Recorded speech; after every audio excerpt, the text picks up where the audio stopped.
নমস্কার, ইউটিউবের সকলকে জানাই আন্তরিক প্রীতি শুভেচ্ছা অভিনন্দন।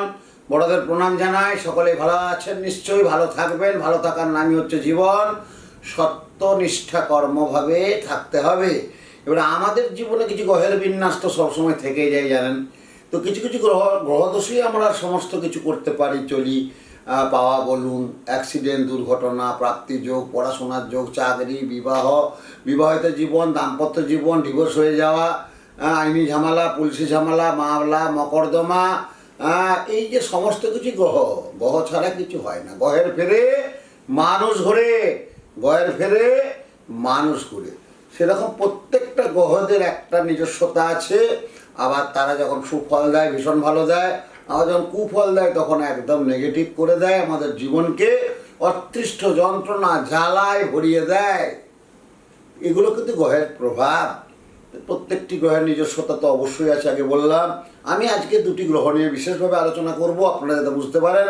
শুক্র এবং শনি জন্মছকে বন্ধু,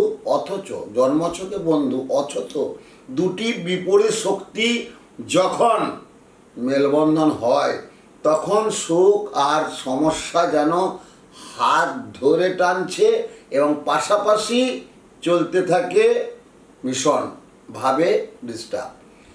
শনি এবং শুক্রের জুথি এক অদ্ভুত জুথি। শুক্র চায় তার বস্তুগত সুখ, সম্পদ এবং প্রেম এবং বিলাসতা এবং লাক্সারিয়াস এবং ভ্রমণযোগ এবং মানসিক উৎফুল্লতা, মধুময় যে উপভোগ চায়, ঘুরে বেড়াতে চায়, কথা বলতে চায়। সে অপরদিকে আবার শনি যেন কাষ্ঠল, শনি যেন কিছু ক্ষেত্রে ক্রূর, ধীর এবং বয়স্ক, তার কিছু লিমিটেশন আছে।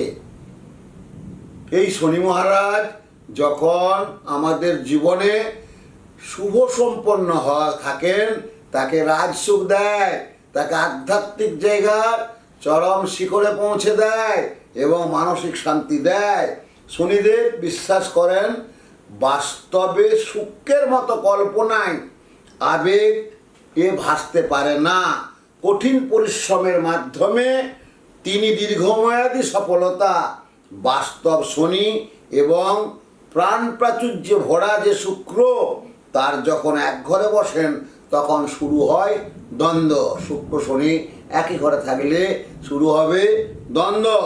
শুক্র শনি জুতি থাকলে প্রথম জীবনে জাতকদের দেখা যায় সংঘর্ষ, কিছুই যেন মনের মতন হয় না।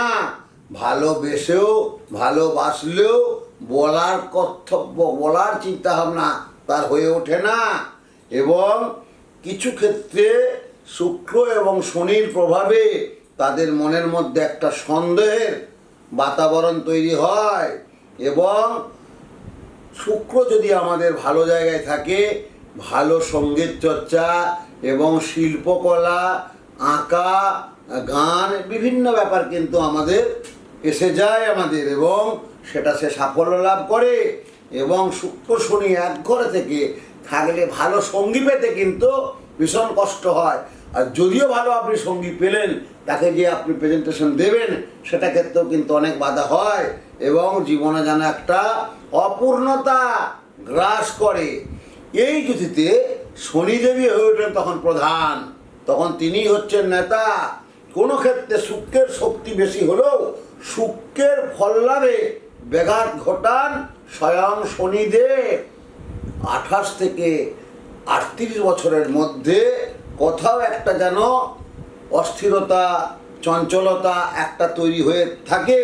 পুরোপুরি স্থিরতা আসতে, পুরোপুরি তার জায়গা তৈরি করতে প্রায় 40 বছর বয়সের পর তার জীবনে আসে সৌন্দর্যতা। তার জীবনে গাড়ি বাড়ি সাফল্যর জায়গায় সে পৌঁছায়, কিন্তু তবু সংসার, সন্তান, মানসিক শান্তি, ভবিষ্যতের জন্য তার কিন্তু একটা চিন্তা থেকেই যায়। তার চিন্তা শক্তিটা থাকবে এইভাবে, হয়তো আমার কিছু হলো না, হয়তো আমার আরও দরকার ছিল, সেটা হয়তো পূরণ হচ্ছে না। আমি তো 40 বছর পার করলাম, কিন্তু অনেকটাই ভালো আছি, কিন্তু 38 বছর বয়স পর্যন্ত তার জীবনে থাকে সংঘর্ষ, তাদের জীবনে থাকে সংঘাত। এই যুথি জাতকদের ক্ষেত্রে কিছুটা ভালো হলেও জাতিকাদের ক্ষেত্রে বিবাহ দেরি হয়। তখন শনির একটা অশুভ প্রভাবে তার কি হয়, দাম্পত্য জীবনে সমস্যা দেখা যায়, বিবাহতে কিন্তু দেরি হয়, বিয়ে হলো লেট ম্যারেজ হয়। এই যুথি শুক্র বুধ আবার লগ্নপতি শনির অনেকটাই ভালো ফল দিতে পারে, আবার অন্যান্য গ্রহের অবস্থানের উপরেও ভালো ফলদেশ নির্ভর করছে। দশান্তর্দশা ক্ষেত্রে কিছুটা নেগেটিভ থাকে, তাহলে ফলাদেশে হ্রাস বৃদ্ধি হয়। আমি আপনাদের জিসটা বললাম, এইবারে আমি তথ্যটা দিলাম কোন গ্রহের কি কারকতা, শুক্র শনি এক ঘরে থাকলে কি হয়, এরকম কিন্তু গ্রহদের যে নিজস্বতা বিন্যাস সেগুলো কিন্তু আমি বলে দিলাম। কিন্তু তার যে নেগেটিভগুলো আরও অনেক অনেক কিছু ঘটে যায়, সেগুলোই বিস্তারিত তথ্য ইউটিউবের মাধ্যমে দিব না, কারণ অনেক কিছু জানার আছে। জ্যোতিষ শাস্ত্রটা তো অনেক বড়, তার জন্য আপনারা কোনো অভিজ্ঞ যারা এই জগতে আছেন তাদের কাছে আরও জেনে নেবেন, কারণ পরামর্শ দরকার আছে।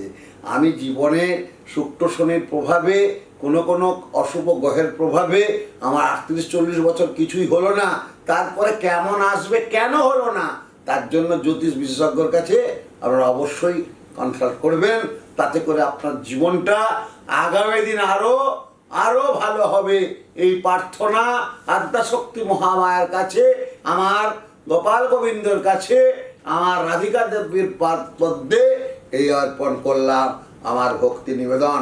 জয় মা, জয় মা, জয় মা।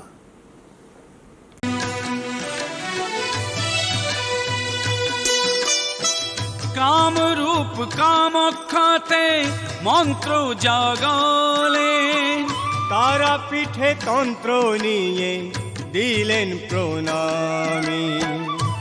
সাধক সাধনা করে অবিরাম, সাধক সাধনা করে অবিরাম। তস্मै শ্রী গুরুবে নমঃ।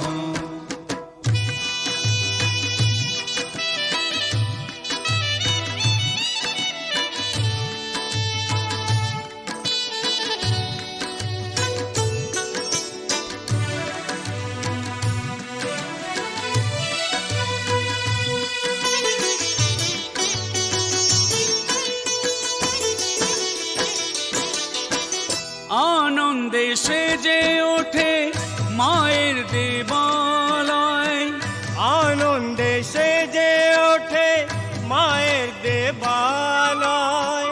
দুর্গা তারা সঙ্গে নিয়ে আসে মহালয়।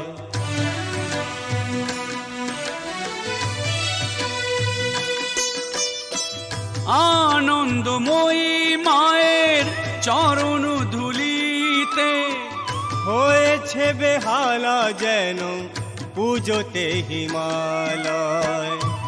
দেখো ভক্তির রাজেন্দ্র এই পরিণাম, ও দেখো ভক্তির রাজেন্দ্র এই পরিণাম।